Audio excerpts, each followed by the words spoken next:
श्री श्री राधा रमणो जयति भज निताय गौर राधे श्याम। जप हरे कृष्ण हरे राम। चरित सुधा श्री श्रीमद राधा रमण चरणदास देव बाबा जी महाशय बड़े बाबा का जीवन चरित्र। मूल बंगला संपादक प्रकाशक श्री रामदास बाबा जी। दूसरी बार श्रीधाम वृंदावन यात्रा। एक दिन श्रीधाम वृंदावन से वनमाली राय बहादुर ने पत्र लिखा। दादा, श्रीधाम से आपके चले जाने के बाद हम लोगों के मन बड़े दुखी हो गए हैं। श्री हरिचरण दास बाबा जी, श्री माधव दास बाबा जी आदि आपके विरह में बड़े ही कातर हो गए हैं। हमारा मन हर समय आपके लिए उत्कंठित रहता है। हम किसी लीला अथवा सेवा कार्य में मन नहीं लगा पा रहे हैं। आप कृपा कर यथाशीघ्र श्रीधाम चले आइए। मैं 2-3 दिन के अंदर खर्चे आदि के साथ आदमी भेज रहा हूँ। 20-25 साथियों को लेकर जैसे भी हो अवश्य आ जाइए। आपने हंसते हुए ये पत्र सबको सुनाया। ललिता दासी बोली, क्या सचमुच ही अभी फिर वृंदावन जाना होगा? बाबा जी, वृंदावनेश्वरी राधा रानी जाने। मेरे चाहने से कुछ नहीं होता, किसी के रुपए भेजने से भी कुछ नहीं होता। ललिता, फिर भी अपनी थोड़ी बहुत स्वाधीन इच्छा तो है ही। बाबा जी, वो स्वाधीन इच्छा भी भगवान की इच्छा के अधीन है, यह हमेशा याद रखना चाहिए। मेरी स्वाधीन इच्छा से सब काम हो रहा है, पर जैसे ही मैं सोचता हूँ कि मैंने अपनी बुद्धि या विद्या कौशल के से कार्य पूरा किया या कर पा रहा हूँ, वैसे ही मानो भगवान अपनी स्वयं की इच्छा को थोड़ा दूर सरका देते हैं। परिणाम ये होता है कि मेरी स्वाधीन इच्छा कर्मण्य हो जाती है। तो बोलो, ऐसी मार्फतदारी स्वाधीनता के बल पर मैं श्रीधाम जाने का संकल्प कर सकता हूँ क्या? निताई चांद चाहे ले जाएं, न चाहे न ले जाएं, मेरा क्या। 3-4 दिन बाद कोई 9 बजे नित्य स्वरूप ब्रह्मचारी आ पहुँचे। उन्हें देखते ही बाबा जी महाशय बोले, क्यों रे ब्रह्मचारी, इस समय कहाँ से? ब्रह्मचारी, श्रीधाम वृंदावन से। बाबा जी, क्यों? वृंदावन छोड़कर यहाँ कैसे? ब्रह्मचारी, मुझे खर्चा देकर वनमाली राय ने भेजा है। आपको साथियों सहित लिवा लाने के लिए आया हूँ। बाबा जी, ठीक है। नवग्रह पूजा करने की इच्छा थी, सो निताई चांद ने पूरी कर दी। ब्रह्मचारी, पर ये रुपए गृह पूजा में खर्च कर देंगे तो वृंदावन जाने की व्यवस्था कैसे होगी? बाबा जी, उसकी चिंता करने की तुम्हें आवश्यकता नहीं। कोई धनी भक्त वृंदावन जाने को खर्च दे देगा, तभी वृंदावन जाना होगा, नहीं और कोई उपाय नहीं। यही बात है तो राधा रानी की कृपा की अपेक्षा क्यों की जाए? उस धनी भक्त की कृपा ही पर्याप्त है। ब्रह्मचारी दादा और कुछ न कह सके। बाबा जी महाशय ने एक अच्छा ब्राह्मण बुलवा कर षोडश उपचार से नवग्रह पूजा की सामग्री की तालिका तैयार करवाई और फिर सभी वस्तुओं की व्यवस्था की। पीठा पाना आदि जितनी तरह की मीठी चीज़ों का जगन्नाथ जी को भोग लगाया जाता है, वो सब महाप्रसाद नवग्रह को समर्पित करने की दृष्टि से उन्होंने बलराम बाबू से कहकर उन सभी वस्तुओं के भोग की व्यवस्था करवाई। आश्रम में भी तरह तरह के भोग द्रव्यों को तैयार करवाया। प्रत्येक ग्रह की षोडश उपचार पूजा के अनुसार पूजा के लिए नाना वर्णों के वस्त्र, अलंकार, पुण्य आदि संग्रह किए जाने लगे। यथा समय ब्राह्मणों ने यथाविधि पूजा आरंभ की। पूजा स्थल को घेर कर खोल कर ताल के साथ नाम करने का आदेश हुआ। सभी नाम करने लगे। आप बीच बीच में ब्राह्मणों के पास जाकर उन्हें पूजा क्रम आदि की बातें बता देते। ब्राह्मण लोग उनके मुख से पूजा क्रम और व्यवस्था आदि की बातें सुन विस्मय के साथ आपस में कहने लगे, कैसा आश्चर्य है, हम लोग हमेशा यही काम करते हैं, फिर भी जब तक पूजा पद्धति देख नहीं लेते तब तक सभी बातें याद नहीं आती, पर ये सारी बातें अनायास ही बताए दे रहे हैं। ऐसे सभी प्रकार से शक्ति संपन्न महापुरुष हमने और नहीं देखे। कोई कहता लगता है गृहस्थ आश्रम में ये बड़े कर्मनिष्ठ थे। कोई कहता, अरे ये लोग क्या पोथी पढ़कर ये सब कर्मकांड मुखस्त करते हैं। दुनिया की सभी चीज़ें ऐसे भजन प्रभाव सिद्ध महापुरुषों के लिए मलकवत होती हैं। इस प्रकार अपनी अपनी धारणा के अनुसार सब अनुमान लगाने लगे और अपना अपना कार्य करने लगे। यथा समय पूजा शेष हुई।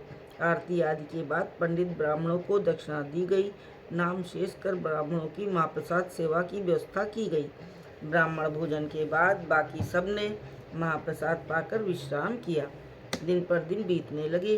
ब्रह्मचारी दादा रोज ही कहते, वृंदावन जाने का क्या हुआ? कौन सा दिन निश्चित किया? आप उत्तर देते, अरे पागल, राधा रानी की इच्छा न होगी तो मैं क्या करूँगा? अपनी इच्छा से कहीं वृंदावन जाना होता है। इसी तरह 10-12 दिन बीत गए। ब्रह्मचारी दादा बड़े चिंतित हुए, ये जाएंगे कि नहीं। यह न समझ पाने के कारण वृंदावन पत्र भी न लिख पाते। बीच बीच में सोचते कि पैसा भी खर्च हो गया, जाना भी नहीं हुआ, पता नहीं वनमाली राय क्या सोचेंगे। इस प्रकार की बातें उनके मन में उठती रहती, पर खोल कर बाबाजी महाशय से कुछ पूछने का साहस न होता। आत्मानंदी बाबाजी महाशय सदा आनंद में मग्न रहते, उनका इस ओर ध्यान ही न जाता। एक दिन सुबह उठकर ललिता दासी से बोले, देखो आज कुछ जल्दी ठाकुर जी के भोग की व्यवस्था कर दो। उनकी इच्छा अनुसार 10 बजे ठाकुर जी को भोग लगा दिया गया। वे महाप्रसाद पाकर जगन्नाथ मंदिर चले गए। साथ में फणी थे। मंदिर में घुसते ही देखा कि प्रातः धूप के बाद दर्शन खुले हुए हैं। दर्शनोत्कंठा में व्यग्र हो जैसे ही जगन्नाथ जी के पास पहुँचे, माधव पशुपालक ने श्री जगन्नाथ जी की प्रसादी माला लाकर उनके गले में डाल दी। उन्होंने हाथ जोड़कर साश्रु नयन और गदगद कंठ से पता नहीं जगन्नाथ जी से क्या कहा। थोड़ी देर बाद रत्न वेदी की परिक्रमा कर बाहर आ गए। मंदिर के अंदर स्थित सभी देव देवियों के प्रणाम वंदना की। तत्पश्चात लक्ष्मी देवी के मंदिर में गए। वहाँ के सेवक पुजारी ने लक्ष्मी देवी के गले की माला लाकर उनके गले में डाल दी। उन्होंने प्रणाम किया। तत्पश्चात श्री महाप्रभु के पाद पद्म दर्शन किए और उनकी वंदना की। अंत में सिंहद्वार पर आकर साष्टांग दंडवत प्रणाम किया। अब फणी से बोले, देख फणी, तू मठ जाकर ललिता दासी से कह कि मैं आज ही वृंदावन जाने के लिए स्टेशन पहुंच रहा हूं। वे लोग यत्नपूर्वक ठाकुर सेवा करें, मैं थोड़े ही दिन में वापस आ जाऊंगा। फणी ने कहा, आज ही इस तरह एकाएक सीधाम कैसे छोड़ेंगे? यदि जाना ही है तो पहले मठ में चलिए, सबसे कहे सुनकर चले जाइए। अरे मैं क्या करूं, मुझे यहीं से जाने के लिए जगन्नाथ देव का आदेश हुआ है। मैं चलता हूं, तू मठ जाकर ये संवाद दे दे। इतना कह वे स्टेशन की ओर चल दिए। फड़ी ने मठ पहुंचकर उक्त संवाद दिया। सुनकर ललिता दासी पहले तो मर्माहत हो थोड़ी देर दुखी मन से बैठी रही। फिर बाबाजी महाशय के व्यवहार की वस्तुएं फणी के हाथों में देकर उन्होंने फड़ी को स्टेशन भेज दिया और उससे कहा कि बाबाजी महाशय की सेवा विशेष यत्न से करे। बाबाजी महाशय स्टेशन गए हैं, ये सुनकर ब्रह्मचारी दादा, गोविंद दादा आदि सभी लोग स्टेशन चल पड़े। फणी और राधा विनोद बाबाजी महाशय के व्यवहार की सभी चीज़ें ले गए। पहले से ही बाबाजी महाशय ने ललिता दासी आदि सखियों को आदेश दे रखा था कि वे शेष रात्रि में समुद्र स्नान को जाने के अलावा मठ से बाहर न जाएं। अतः उन्हें छोड़कर बाकी सब स्टेशन पहुंच गए। सभी कातर हो कहने लगे, आपका विरह हमसे सहन नहीं हो सकेगा। उन्होंने कहा, जो लोग मेरे साथ वृंदावन जाना चाहें वे दोनों हाथ ऊपर कर एक ओर खड़े हो जाएं। ये सुनते ही वो सब हाथ उठाकर एक ओर खड़े हो गए।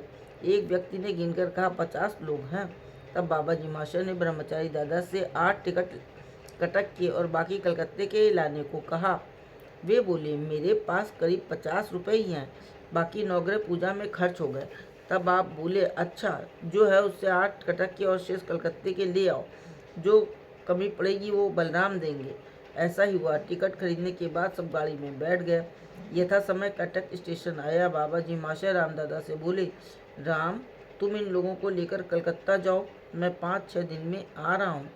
योगेन मित्र आदि को मेरे वृंदावन जाने की बात बताना।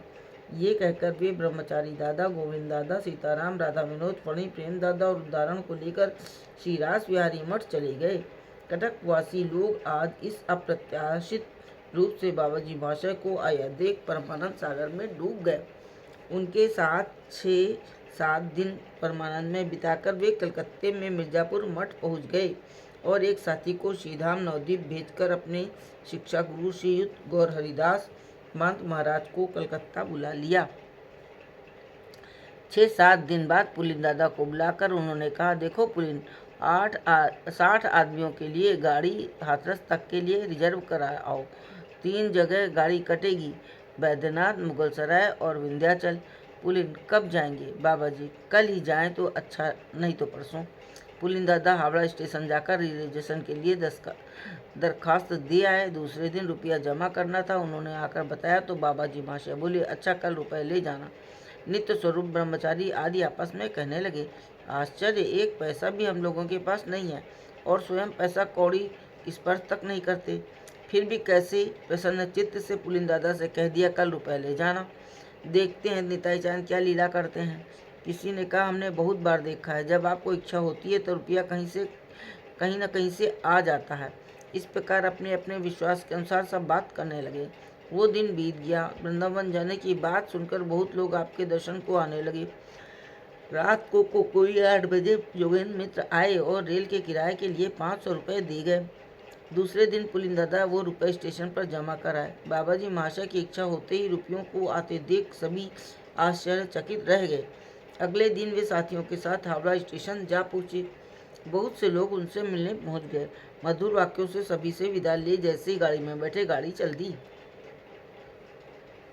एक दिन बैद्यनाथ, मुगलसराय और विंध्याचल में रुकते हुए ये लोग यथासमय हाथरस पहुँचे। वहाँ ठाकुर जी के सामान से भोग की व्यवस्था कर सब वृंदावन वाली गाड़ी में बैठ गए।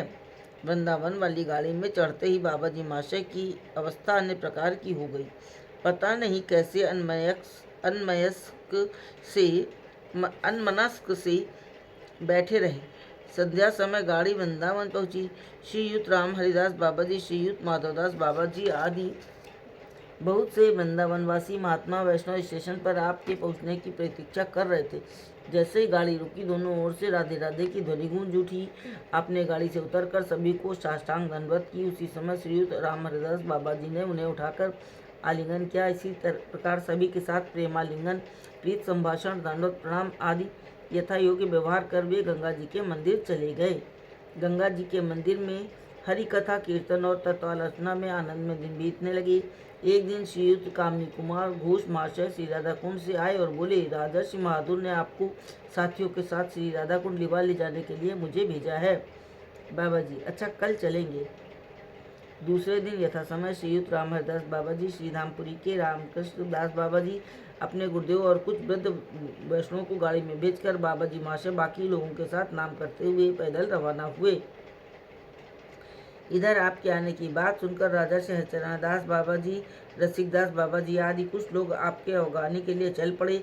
सबने एक दूसरे को देखते ही परस्पर नमस्कार, प्रति नमस्कार, दंडवत प्रणाम आदि किया।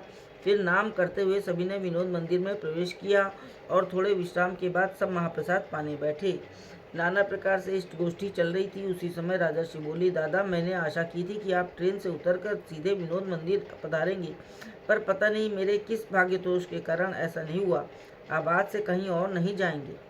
बाबा जी, नहीं भाई, इस बार मैंने कुसुम सरोवर पर थोड़ा एकांत में रहने का निश्चय किया है। वनमाली, इसमें हम लोगों के मन में बड़ा कष्ट होगा। यदि ऐसी इच्छा है तो एक दिन वहाँ जाकर इष्ट गोष्ठी कर ली जाएगी। बाबा जी, नहीं भाई, इस बार कुसुम सरोवर छोड़कर और कहीं रहने की मेरी इच्छा ही नहीं हो रही है। क्या करूं? वनमाली, ऐसा ही हो तो सभी को विनोद जी का प्रसाद पाना होगा। बाबा जी, नहीं भाई, ये भी नहीं होगा। सिर्फ 7-8 लोगों के लायक महाप्रसाद कुसुम सरोवर भेज दिया करना। वनमाली, और बाकी लोग क्या करेंगे?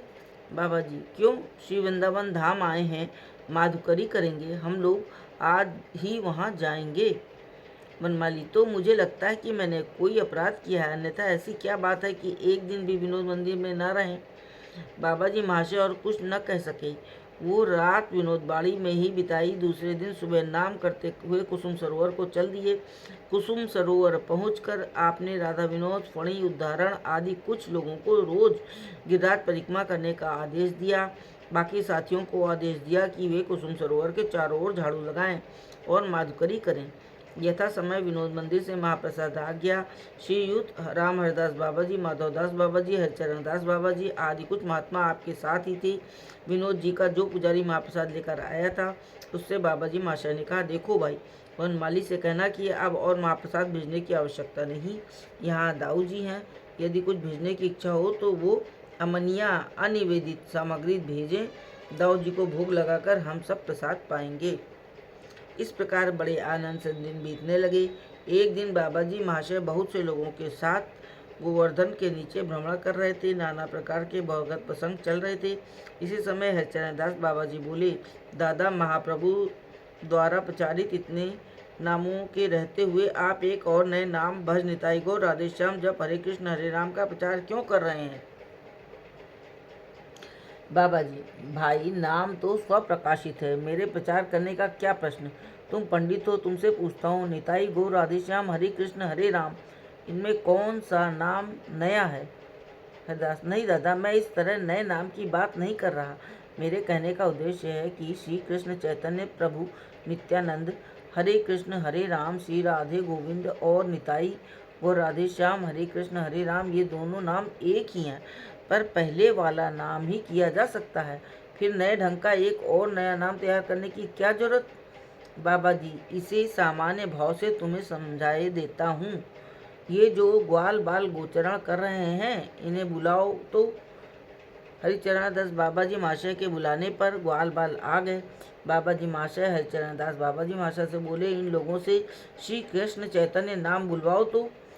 हरिचरण दास बाबा जी महाशय बच्चों से बोले, अरे छोराओ, तुम लोग श्री कृष्ण चैतन्य प्रभु नित्यानंद कहो तो इसी तरह से लड्डू खिलाएंगे, अच्छी तरह से लड्डू खिलाएंगे। उन्होंने इस प्रकार जब 3 बार 4 बार कहा तो बच्चों में से किसी किसी ने असंबद्ध भाव से नामोच्चारण किया। तब बाबा जी महाशय मृदु भाव से हंसते हुए बोले, अरे बालको, निताई गौ राधे श्याम हरे कृष्ण हरे राम बोलो तो। 2 बार कहलवाने से बाद ही बच्चे एक स्वर से गाने लग गए। 2-4 बार उच्चारण करने के बाद ही उनके मन में न जाने क्या भाव आया। वे नाम करते करते नाना प्रकार की भाव भंगिमाओं के साथ नाचने लगे। देखकर सभी अवाक रह गए। तब बाबा जी महाशय ने हरिचरण दास बाबा जी से कहा, देखो, ये नाम स्वप्रकाशित है या नहीं।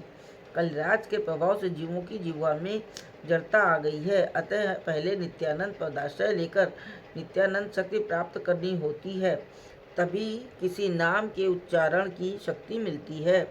देश काल पात्र के अनुसार व्यवस्था न होने से लोग किसी वस्तु को ग्रहण कर सकते हैं क्या। हरिचरण दास जी विस्मित होकर बोले, सचमुच आपकी कृपा से मेरा बहुत दिनों का भ्रम दूर हुआ। इस प्रकार कथा वार्ता के बाद सब लोग कुसुम सरोवर लौटे और महाप्रसाद पाकर विश्राम करने लगे। जय हो बड़े बाबा की जय। जय श्री राधे।